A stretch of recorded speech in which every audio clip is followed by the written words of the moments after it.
Record. Here we go. Okay, let's do a quick Chazara. Dav Beis. We started with 4 dinim in the Mishnah. 4 halachas in the Mishnah. Someone came in. Oh, let's see. That's it. Okay. There are 4 dinim in the Mishnah. The maximum height of the sukkah, that's what we've been discussing, is 20 amas. The Mishnah, the Gemara gave 3 reasons on the base for the maximum height of the amas. On Daf Gimel, we discussed mitzvah sukkah gedola and the sukkah katana, machlokes v'shana v'silo, and then we discussed 10 scenarios where dalad by dalad amas is required for 10 different dinim. Yesterday we discussed on Daf Dalad, so we discussed 8 different shilas that came up, or halachas that came up regarding the maximum height of the sukkah. Most of them were regarding maximum height, and I think 2 were regarding the minimum height of Asar Tvachim. And then on Dalad Beis we discussed this big chiddush of Rabbi Yaakov that a mechitza for sukkah only has to be 1 tefach. You have 4 corners and a tefach in each direction on each corner. So it's really your wall is 2 tefachim, 1 on each end, 4 corners. So that would be, we saw Rabbi Yaakov Shita, that would suffice for a wall of a sukkah. Okay. We also discussed just Tachazah, 3 big dinim. They're going to come up time and time again. Yesterday, the first one is Doifin Akuma, which is the halacha that the wall can bend. And that is if you have less than 4 amas of schach puzzle to the wall. So you have schach kasher, and then to the wall is less than 4 amas, we can say Doifin Akuma. Then we can move the wall over to the schach. Okay? You need less than 4 amas. It bends, or the whole wall moves. Either way. Because wherever it bends, then you have. So it's one of those. That was one big halacha. The second big halacha we discussed was lavud. Lavud is that anything within 3 tvachim we look at as if it's connected, and that's going to be a halacha we're going to get to of avir. If you have a space between, let's say, your wall and your schach. If you have a space, you need 3. You can't say Doifin Akuma on space. You can only say Doifin Akuma when there's schach puzzle there. On airspace, it's got to be less than 3 tvachim, because then you can say lavud. We also saw yesterday that in order to make a mechitza, you have to have 10 tvachim. The din of Doifin Akuma only applies to something that's already 10 tvachim. And then the third halacha we saw yesterday was the halacha of good asik. Good asik means we can extend a wall higher. Good asik because once you have a mechitza of 10 tvachim, then you can extend it higher. And then we saw the shayla of the mechitza nikaris. What kind of a mechitza do you need? How nikaris have to be that mechitza? Okay, great. That finishes the first din of the Mishnah of the maximum height of the sukkah. And today we begin discussing the minimum height of the sukkah, which is Asara Tvachim. Somebody wants to know, where do we get this from? Where do we get Asara Tvachim from? Okay, the Gemara is going to give through Hamid Beis, at the bottom of the Hamid Beis, 3 mahalchim in where the minimum height of 10 tvachim comes from. The first mahalch is we're going to learn it from the arain and the kapiris. The arain was a box that was 1.5 amma tall, and it had a kapiris that had a cover on it. That's like the kapiris and the kruvim, 2 different things. The arain, kapiris is the cover, like cover. If you think of the word cover and kapir, it's like the same word in Hebrew and English. Configuration, cover, right? Okay, so the cover of the aron and that we're going to see is going to be 10 tvachim. That's one source. The second source is going to be from the kruvim. The kruvim were those angels, those images on top of the aron. We're going to see that their wings are called schach. The pasuk calls them seichachim. That's the second source, and the third is it's halacha l'Moshe Sinai. All right, that's what we're going to see tonight, as is Hashem. So let's begin. We're on the bottom of Daled Amid Beis. Okay, Minah. So 2, 4, 5, 6 lines up from the bottom. So where do we know this halacha from? Just to know, Taisus of the last Taisus on the page says, "V'had v'ina nami gabi Shabbos mechitza asara." This time, when it comes to Shabbos, you also need a mechitza asara. Mehachi alfinan is also in that from here. So it's interesting. I don't remember, but in Shabbos, I don't think the Gemara ever asked this question. I don't think in the Gemara's in Shabbos, the first, 9 blad in Shabbos talks about, in Eruvin. I don't think anywhere in Eruvin the Gemara doesn't ask this question of where do you know you need 10 tvachim from. This is it. And Teres is letting you know that for Shabbos it's the same Shiloh. Then Mechitza needs to be 10 tvachim. Where do you know that from? This is it. Okay. So, Shlom, we're on the bottom of Dal Amud Beis. We just started the Gemara. The She'ena Gemara starts Tvachim Menon. So Itmar, Rav Chanina, Rav Yechanan, Rav Chaviva. So these 4 Amoraim taught the following thing. Now, parenthetically, Masnu B'Kula Seder Moyed, Rav Chanina, Rav Yechanan, Rav Chaviva, and Masnu, they taught. Now, parenthetically, the Gemara says, B'Kula Seder Moyed, Kol Ki Hai Zuga, Chalufa Rav Yechanan, Umal Rav Yonasan. In all of Seder Moed, when you have this group of 4 Amoraim, there are those that take out Rabbi Yochanan and put in Rabbi Yonasan. Okay, so it's the 3 Rav Chanina, Rav Chaviva, and then either Rabbi Yochanan or Rav Yonasan. Okay, this is what they said. Arain, Tisha v'kaperes tefach, Arekan Asara. The Arain itself was 9 tvachim because it was an amma and a half. Every amma we are assuming now is 6 tvachim. So 6 and a half, 6 tvachim, and then another half amma will give you 9 tvachim. And the kapyrus, the cover, was a tefach. Harei kanasara, that gives me 10 tvachim. Okay, big deal. Uksiv, well, the pasuk says something very significant. V'nei adati l'cha sham v'dibarti itcha me'al kapyrus. HaKadosh Baruch Hu says that I will speak to you from on top of the kapyrus. Okay, so we have two pieces of information so far. Number 1, the kapyrus, Aaron and the kapyrus were 10 tvachim. Number 2, HaKadosh Baruch Hu Kaviyachal, the Shechina would reside or speak to Moshe Rabbeinu from that point, not lower. V'tanya, and we learned in a brayso, Rabbi Yossi Aimer, may olam yard the Shechina lamata, v'olam Moshe v'Eliyahu lamarim. The Shechina never came down. Never came down never came down to the world, and Eliyahu and Moshe never went up to the Shemayim. Shemayim Hashem. Shemayim belongs to HaKadosh Baruch Hu. Va'aretz Nasan of Ne'adam. Okay, so what do you see from there? If it's telling me that the Yard the Shechina Lamata, and I know the Shechina came up to 10 Tvachim, so I see that when you reach 10 Tvachim, it's considered a different area. You're in a different Rishos. 10 Tvachim is considered a significant amount of space that creates a new domain. Take a look at the top Rashi. The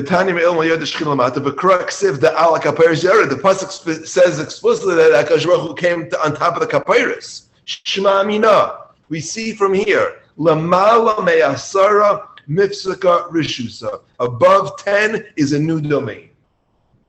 Okay, so that's our idea that a mechitza of 10 tvachim creates a new domain. That's the source that's source number 1.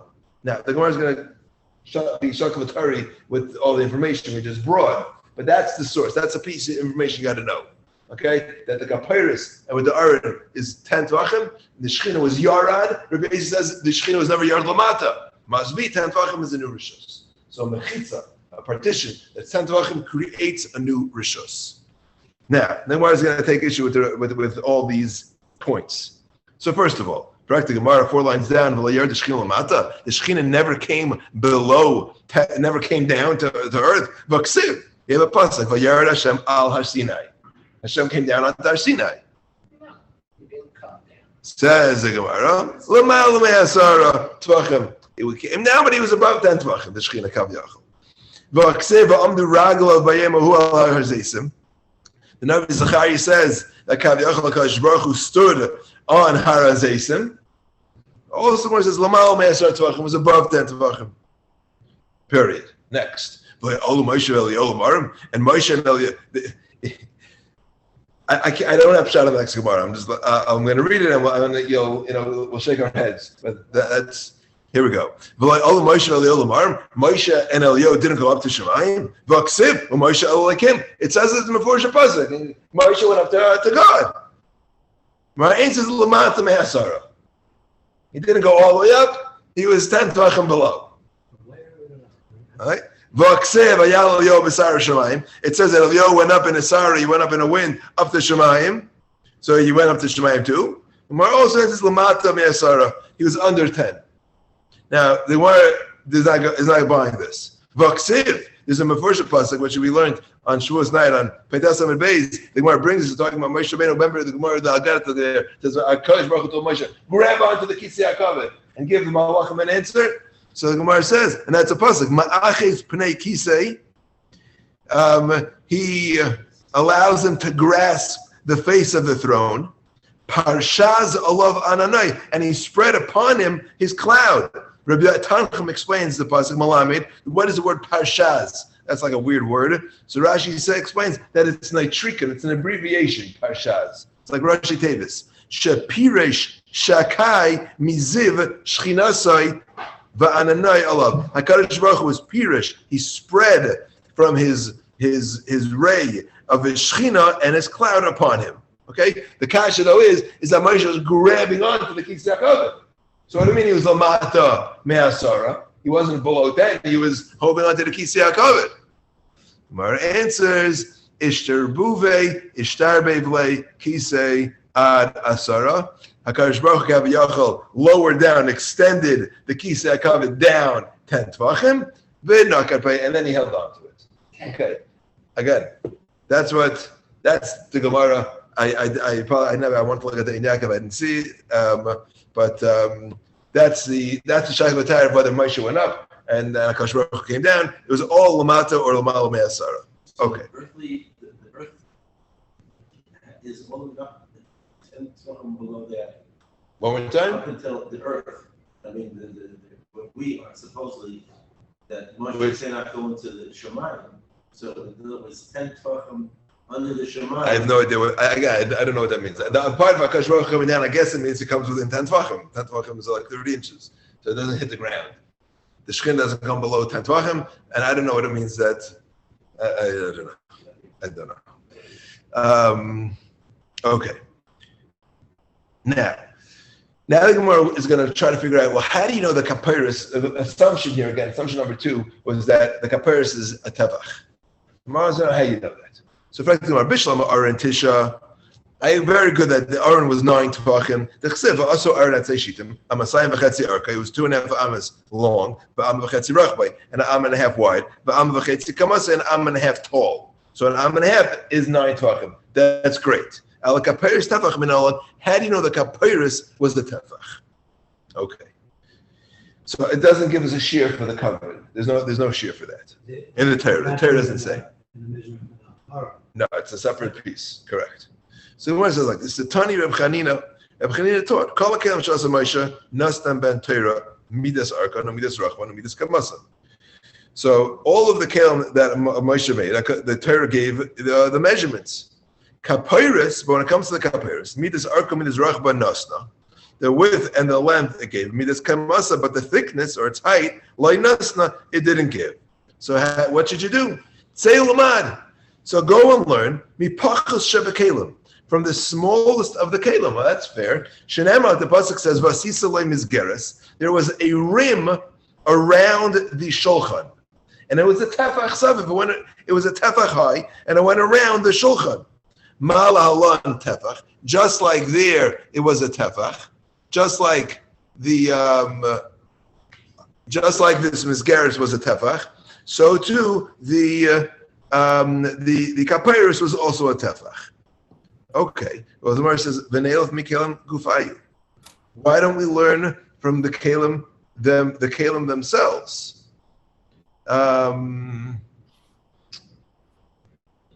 Which would meaning, why are you learning from the Mizgeres? Let's learn from the Kalim, which were larger. So there were Kalim that were larger. Says the Gemara, Tefasta Maruba like Tefasta Mua Tefasta. Give it to the Mashal. When you have 2 things to learn, a larger shear and a smaller shear, so the klal is, you grab onto the smaller one, you don't grab onto the larger one. Rashi explains it as follows. He says, if you're gonna, let's say there's a case he says, if you're gonna grab on to the smaller thing, so the worst that can happen is that someone's gonna owe you, so they'll give you more. But if you're going to grab on to something and they're going to have to take away from you, you're going to grab on to more, they're going to end up taking away from you. So you're going to look like a gazelle. You look like you grab something that didn't belong to you. So we like to go with if we have if they're two limudim, we grab on we go with the smaller one and not with the larger one. So if we have two shiurim to learn from, something which is a tefach or something like the other kelim, which could have been larger, we go with the smaller amount. Okay. So the assumption here is that the smallest shear given for the kelim was the tefach. Well, let's see if that's true. Well, what about the tzitz? The tzitz was the ornament that was on the Kohen Gadol's forehead. The Tanya. Well, how thick? How high was that? The Tanya. Tzitz daimek kimintas. It was like a plate shalzav. V'rachav beis etzbais. It was 2 etzbais. That's a half a tefach, right? 2 fingers. V'ravach beis etzbais. Umukav me'ezen la'ezen, and it went from ear to ear. The kasav alav, and it said on the tzitz, beishi 2 shitin, yud hey milamala. It said yud hey above. The kodesh lamed milmata and kodesh lamed on the below. There are 2 lines. All right. It actually had. It didn't say yud hey. It actually had the shem havaya yud kei vav kei. Kodesh la yud kei vav kei. Okay. Now it was written in 2 lines. Just before we get to the. But Amar Rabbi Lazar Rabbi Yosi says, Ani re'isiv. What are you talking about? I saw the tzitz. Biromi. In Rome. I saw it. The cause of a love, Kodesh Lashem B'shita Achaz, and it was written in 1 line. It wasn't in 2 lines. Okay? Now, it sounds like from the Gemara that the Shem Havaya was written with 2 lines, and on the top line was Lashem, was the Shem Havaya, okay, and under it was Kodesh Lashem. And it's not how you read. You don't read like that. Now, the problem is you can't put Kodesh on top of the Shem Havaya. Kodesh Havaya has to be on top. The Taisus assumes that according to the Shita, the Kodesh Lashem was to the right, and then above, not above Kodesh Lashem, but right where the word ended, where the lamed ended on a line above, was Yud Kei Vav Kei. So you would read it from right to left, but it wasn't on the same line.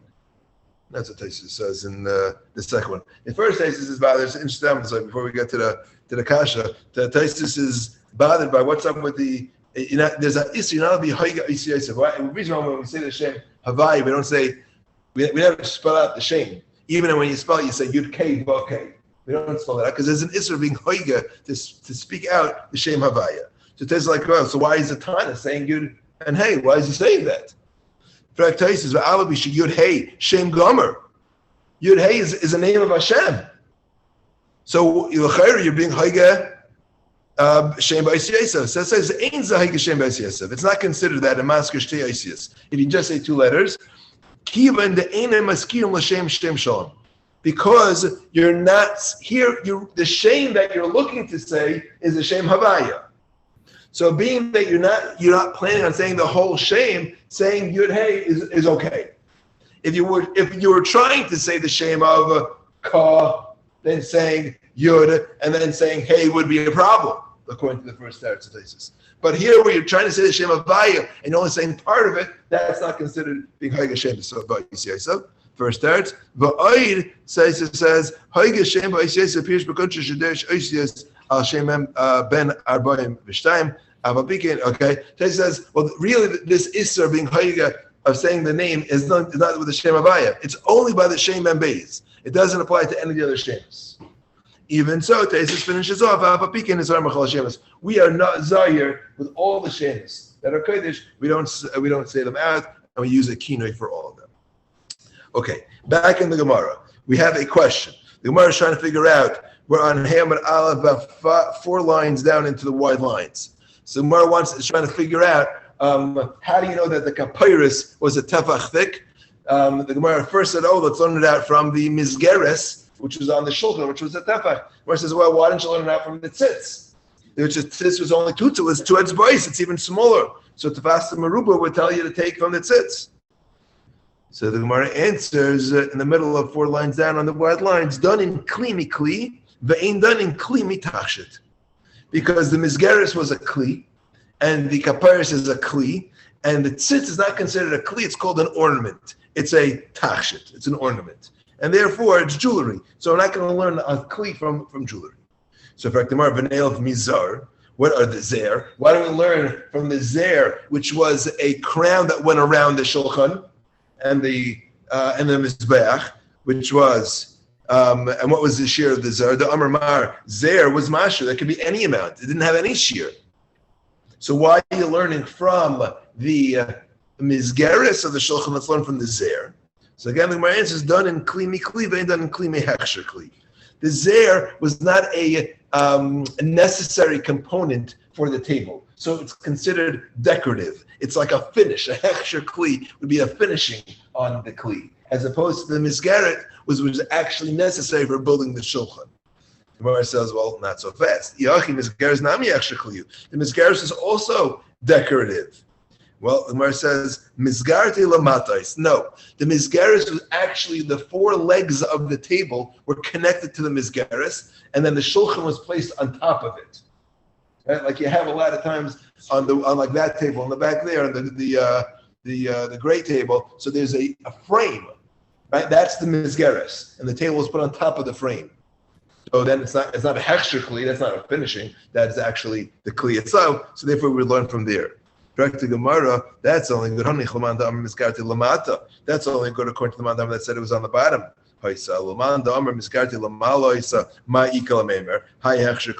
According to there's another sheet that says no, the miscarriage was actually on top of the table. It wasn't below. It wasn't necessary. It was also more ornamental. Or so Gemara says Ella done in darshan in the B'Torah mida, midarshan in the B'Torah mida. You're right. You could, this hala. It's according to the shita, the mizgaris is also not a kli itself. It's either a tachshit or a hechsher kli. So the Gemara has a new answer. These are not mefurish b'kra. These shiurim, the shir Rashi says the shir of the tzitz of two etzbais was actually the rabbanon, and the shir was I guess a culture. It could have been anything. So being that the Torah doesn't give the shir mefurish, I'm not going to learn from that. So I'd rather learn it from something where the Torah actually gives me a shear, and therefore, since the Torah gives me a shear, the smallest shear that the Torah says is a tefach, therefore we learn from that. Okay? So again, the question was, how do you know that the kapiris was a tefach? The answer is because I learned it out of the mizgeris. One option. A second option says Rav Huna. Rav Huna Amar Me'acha, last line on Ham and Aleph. Al pinei akapiris kedma. The language used for the kapiris is pinei. Pinei we translate as a surface, but literally it means the faces of. So pinei kapiris kedma. So you would sprinkle down al pinei kapiris towards the surface, the faces of the kapiris. Ve'ein panim pachis mitefach. Okay, so he says, well, how do you know it was a tefach? Because I'm going to learn Gzera Shava. Panim is the smallest size of a face is a tefach. A human face is a tefach. That's a small face would be a tefach. So upon him, if the Torah uses language of Pinei HaKapiros, so it's telling me it's got to be like a face. Rashi says, the last Rashi, in panim shel adam, pechusim mitefach. A human face is not smaller than a tefach. Okay, well, for Gemara, ve'ema ka'ape debar yochini. Well, why don't you say it's like the face of this big bird? It had a huge face, a bar yochini. So the Gemara, it was a very big animal. Versus tefasta relate to pasta. Tefasta. Again, I'm going to learn from the smallest amount. Well, we have very small birds. Ve'ema ka'ape ditziparta, say like a little bird that's much smaller than a tefach. The zuter tuva, they're very small. Amar ba'acha bar Yaakov, Rafuna pinei gamar. He made a Gzera Shava from two pineis. It says pinei kapiris by the kapiris, and it says pinei by Yitzchak. So it says so therefore I learned from the panim the faces of a human. In fact, why don't we learn it out from God? The Torah gives him a description of having a face as well. Somebody says tavasta meruba loy tavasta. Tavasta more tavasta. Again, same answer. V'neil mikruv. Well, what about a kruv? The lashon of the pasuk, a kruv is a cherub. Tichsev ala kapiris yu pnei kruvim. So it uses the language of pnei for the kruvim as well. Amar Bacha Bar Yaakov Gemiri. Ein Pnei Kruvim Pechusim Tefach. Because the Kruvim were also only a Tefach. And he learns it from here too. So he could also learn from the Kruvim, but the Kruvim, the size of the Kruvim was at least a Tefach. Okay, in fact, what is a Kruv? My Kruv. So the Gemara, Amrabavo Kirabia. It's a little baby. She came to Bavel, currently Yanuka Rabia. In Bavel, they would call a baby Yanuka a Rabia. Okay, well, how could that be? How could you say that the Kruv is a child? The problem is that when the pasuk describes the Kisei HaKavod, so there are 4 faces on the Kisei HaKavod. One of them was a Pnei Kruv, and one of them was a Pnei Adam. Well, that sounds like it's the same thing then. It's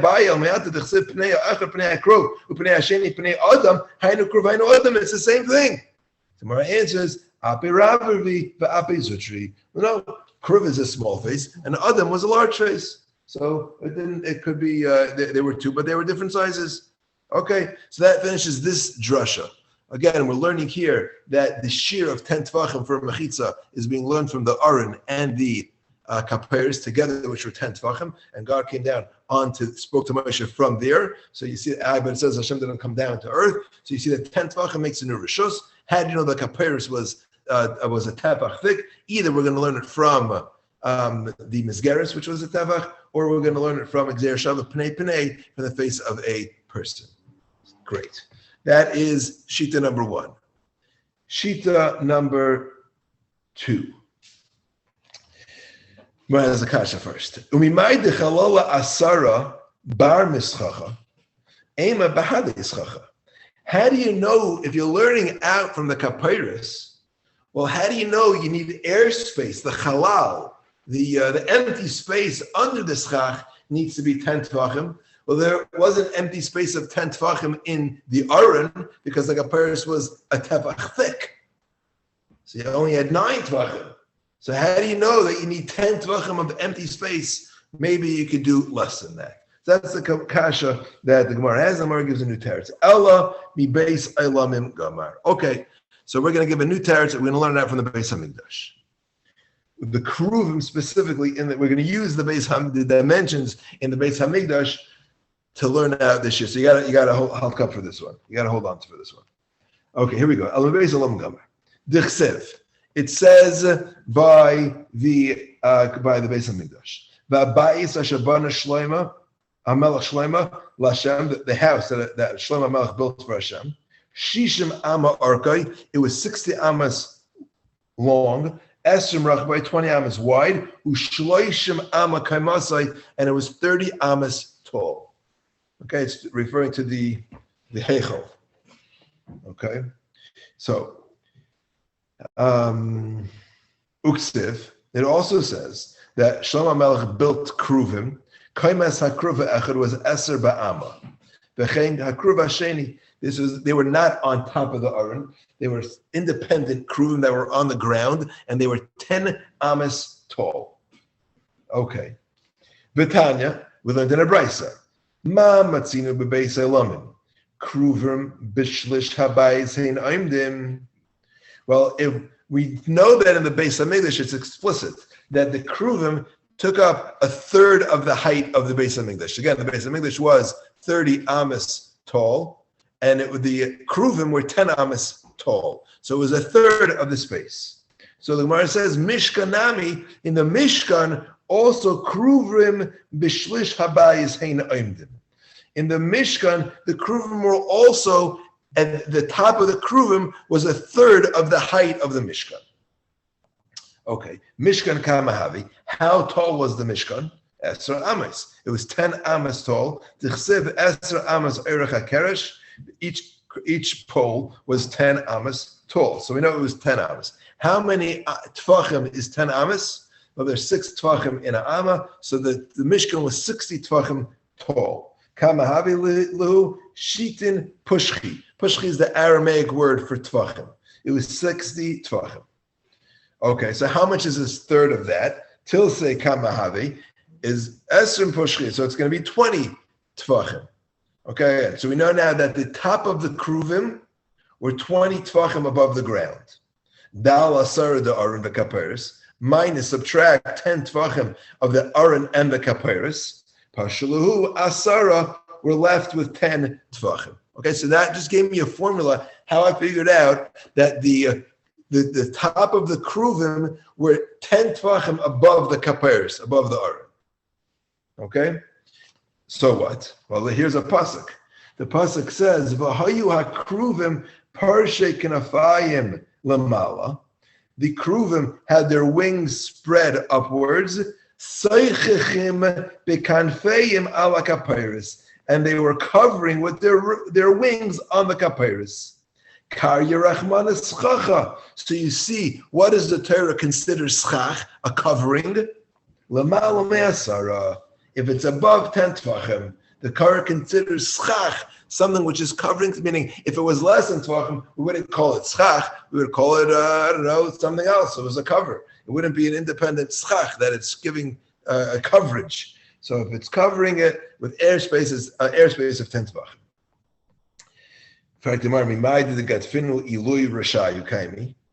How do you know that the wings were above its head? Maybe they were at its head or below its head. It says above the middle tuva, so maybe it was very high. So we assume it's at the same height as the total spot of the kruvim. So they're 10 tvachim, and you have 10 tvachim of airspace. So that's our second way we know that the schach needs to be specifically 10 tvachim. Now, l'chayra, this one is only going to work. It's not going to work for Shabbos. L'chayra, this drush is only going to work for schach, for your sukkah. I don't know if it's going to work. Right? Taisa said at the beginning that we're looking over here also for mechitza. This is not a din in mechitza. L'chayra, this is a din in schach. Okay. Now, the Gemara has a technical issue with the drush we just made. Okay, I'll just give you before we see it inside. There were different measurements. I don't know how they got things done there, but they had 3 different measurements for an amma. There were 5 tvachim ammas, there were 6 tvachim ammas, and there were 7, I think, or more than 6 tvachim ammas. Okay, and the different measurements were used to build different things. Says the Gemara. So the cheshbon we just made works out fine according to Reb Meir. The Amar kol ha'amas hayubeinis. All of the amas were universal. There was only one set of amas, and all items built in the Mishkan used 6 tefach amas. That then our cheshbon works out fine. El Rabbi Yehuda the Amar, but Rabbi Yehuda had the opinion that amma shel binyan shisha tvachim. The amma that was used for buildings was 6 tvachim. V'shel kelim, but the amma used for building the kelim was only chamisha tvachim. So now we're stuck. Why? Because Michael Meimar. Let's make the cheshbon now. The aron and the kapiris kamahavilu. Well, it was a teva. It was an am and a half. Well, now an am and a half is only 7.5 tvachim. I'm sorry, 8.5 tvachim. Havilu timnu upalga. It's 8.5. Pashalu chatzri upalga. So now you're left with 11.5. Remember the cheshbon we started with is that the top of the kruvim were 20 tvachim off the ground. Now I can only subtract 8.5 for the aron, so I'm left with 11.5. Chatzri upalga. So aim a sukkah ad heavy chatzri upalga. So now your sukkah should have to be at least 11.5 tvachim high. So this is not going to work out according to Rabbi Yehuda. So how does Rabbi Yehuda know that the minimum shear of a sukkah is 10 tvachim? El Rabbi Yehuda hilchas l'gemirila. It's halacha l'mashmi Sinai. The Amar of Chiya Barashi taught in the name of Rav shiurin, all the shiurin we have for food, like a kazayas, chatzitz, and the halacha that you can't have anything being chatzitz when you go to the mikvah. Chatzitz, the best English word I found was interpositions.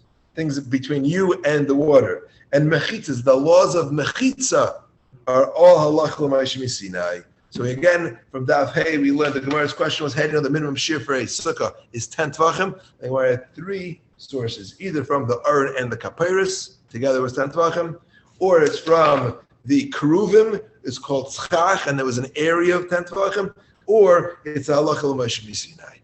Okay, we did it. B'ezras Hashem. We'll continue tomorrow night. Good to see you, Eli. Paul, thanks for joining. Okay. Good night. We'll see you tomorrow, please, God.